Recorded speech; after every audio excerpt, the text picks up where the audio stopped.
My name is Micah Blacklight. I am a multi-dimensional, multi-platform, multi-talented, multi-passionate artist. I'm a illustrator, writer, graphic novel person. I'm a dancer. I'm a vocalist. I'm a performance poet. I'm an alien. I'm a hybrid angel demon, and I'm here to blow people's minds and bring inspiration and happiness and joy and make a lot of money while I'm doing it. I am currently sitting at a table at BlerDCon 2019, which is awesome. And I am selling my wares and spreading joy and being interviewed.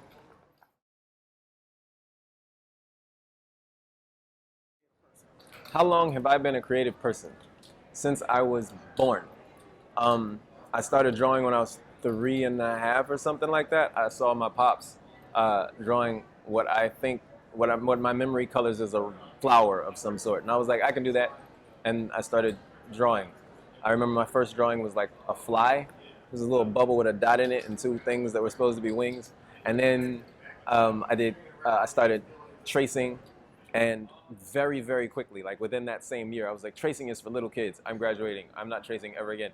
I'm going to copy now. So I'd look at things and draw them. And that has served me tremendously well. And then I used to like monsters a lot. And one of the reasons I like monsters was not for the normal anything. The reason I like monsters was because people kept on telling me my anatomy was wrong. They had too many lumps in their arms. They had too many joints. And I was like, but if it's a monster, you can't tell me they got too much stuff because their anatomy is what it is. So that's before I even knew the word anatomy, right? So I got into monsters, and eventually I learned anatomy I went to Pratt Institute of Art and Design, but I learned anatomy more from Flex magazines. There was a magazine that I don't even know now, the name is something different, but it was a big muscle building, and their bodybuilders' bodies are like studies in anatomy. They may be exaggerated anatomy, but they're living, they're alive, so nobody could tell me it was fake because there they are. So, and my second love is writing. So art was first, writing was second. I was I guess a little bit of a prodigy when it came to reading, and I didn't realize it.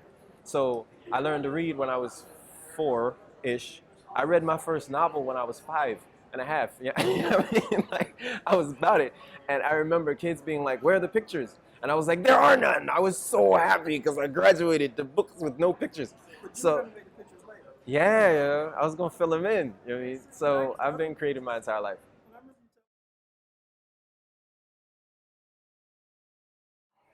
In terms of obstacles, I feel like it depends almost entirely on the venue and or the arena that we're trying to make our ways into, right? So I don't know that I've encountered any obstacles as a black artist now, recently, because of the internet, because so much depends on social cred.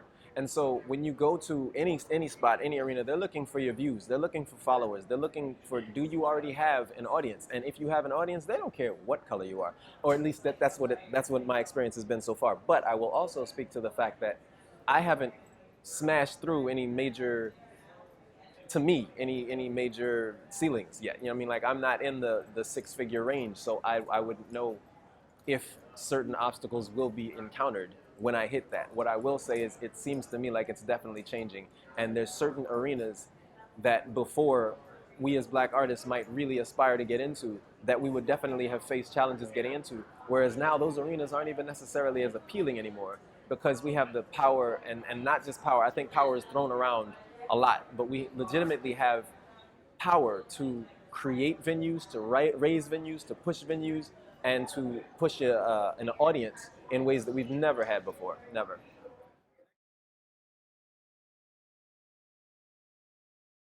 Prince. He was an artist that I was immensely influential to multiple generations of folk. But the reason I bring him up is because he had a quote from a song that was mostly speaking. It was like a long poem. It was called Style.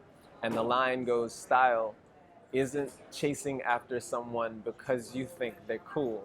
Style is loving yourself till everyone else does too. And I feel like I've lived that. He was speaking my story. And what I mean by that is, I wanted to be cool so bad, so badly when I was younger. And to this day, I still wish to be accepted. But anyone who knows me, anyone who has known me will tell you I have always been that dude. And when I say that dude, I mean that dude who is on the fringe. Like I didn't. It looks like I don't care whether you like me. I don't care if you, but I do. But I'm unwilling to allow my caring about what you think to stop me from doing what I need to do, right? So what I'd say to y'all young people is, if it's something that lights you up, follow it, as long as it doesn't hurt anybody. Um, yeah. If it's something that lights you up, like, there are ways to balance, because we are social creatures. We do want acceptance, and to a certain extent, it can be infinitely more challenging to make it through this world with no acceptance if you got zero friends, right? So you're going to want to find the balance between where you can be in a place where which appears, but still following your dreams. So what I would say is, number one, specifically in this age of internet and things like that, you might find yourself alone often, but know that you're never alone. You're never alone. There's always people out there who are quote unquote weird, who are strange, who are driven, and those are the ones that you read about later. Those are the ones that you see up on stage. Those are the ones that you like model yourself after or aspire to be, and they didn't have it easy either. So just recognize that your art is everything, your spirit is everything, your passion is everything. Follow it.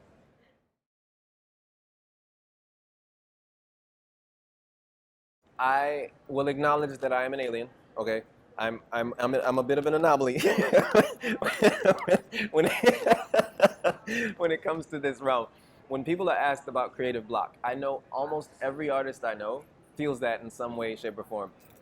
I don't. I don't even know. Well, I don't know. So, a long time ago, I went through an experience that, for me, I'm also an empowerment coach, and this is one of the things that I kind of relate. I was sporadic in my inspiration, and it felt like what a lot of artists feel like, which is inspirational hit, and then they'll do something, and then it's a lag. There's a lull between the next time, and they're waiting for the muse, right? For me, the way I experienced it was, I'd be hit with inspiration. I'd be in the middle of a project. I'd get another inspiration, but I'd be in the middle of a project. So I put that one away and I just keep going. And at the end of it, I'd be like, I'm done, I'm good. And I'd relax and chill. And so the inspiration is gone, and that piece that I put aside disappeared, and now I gotta wait for the next time. Someone, I forgot who, there's a bunch of artists who've already said it, but I think it's credited to someone in particular whose name I don't remember. They were just like, you have to show up for the muse, right? The muse has to know you're going to show up. You can't just be like, muse, whenever I need you, come to me. No, it's just like the muse got to be like, you got to treat me like I'm important.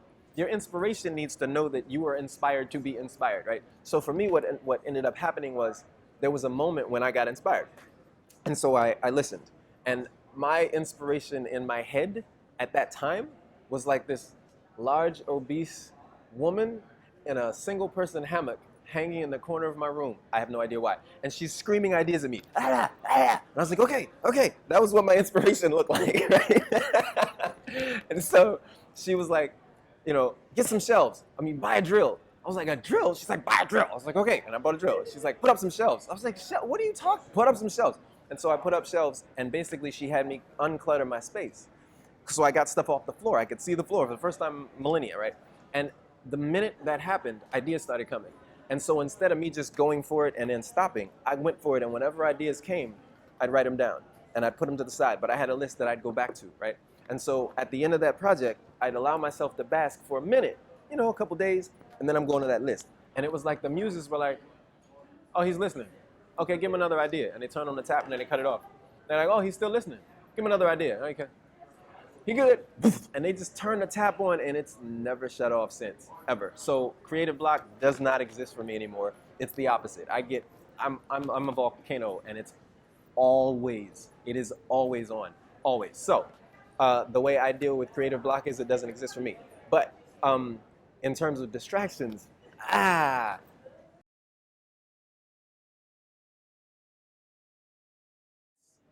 distraction is real, okay? And sometimes I master it, and sometimes I don't. It can be, that one's a doozy. I would say the biggest way to master your distraction, the way that I deal with it hardest, is I painted a vision that lights me up. That's what I tell my clients. Paint a vision that lights you up. What I mean by that is, figure out and visualize where you want to be. I visualize being in a place where my art is known and seen all over the place. I visualize being in a spot where my art pays for me to live and do whatever I want to do whenever I want to do it comfortably, not struggling, not scraping, ever. That's where I want to be, ever. Never scraping again, okay? And I got a ways to go before that. I'm still paying bills now. I'm figuring out certain months it's like, other months it's like, yes, you know? But the point is, you know, hopefully this will be a yes. But the point is, like, I have a vision there. And that vision is entirely driven by my art and my inspiration and me being the one that fuels, not working for a boss, not da-da-da-da, right? And so that vision gets me up. And when I am distracted, that vision is what puts me back on task. And the fact that I have a family too. I have I call her my unmarried wife. We've been together for 12 years. And a little beautiful, gorgeous creature of love who's 5.5 years old. So then there's more incentive. But before I ever met them, I had this vision, feel me? So that's what I'd say to distraction. Paint the vision. Your dreams are what will guide you when nothing else does. When you don't want to get up in the morning, if you have a dream and you've pushed for that dream, you will get to the point where your dream will start pushing you. You will get to the point where your dreams will be supporting you. And you get to stand on their shoulders. You get to get carried by your dreams as opposed to vice versa. And that's where I'm at, and it's a beautiful place.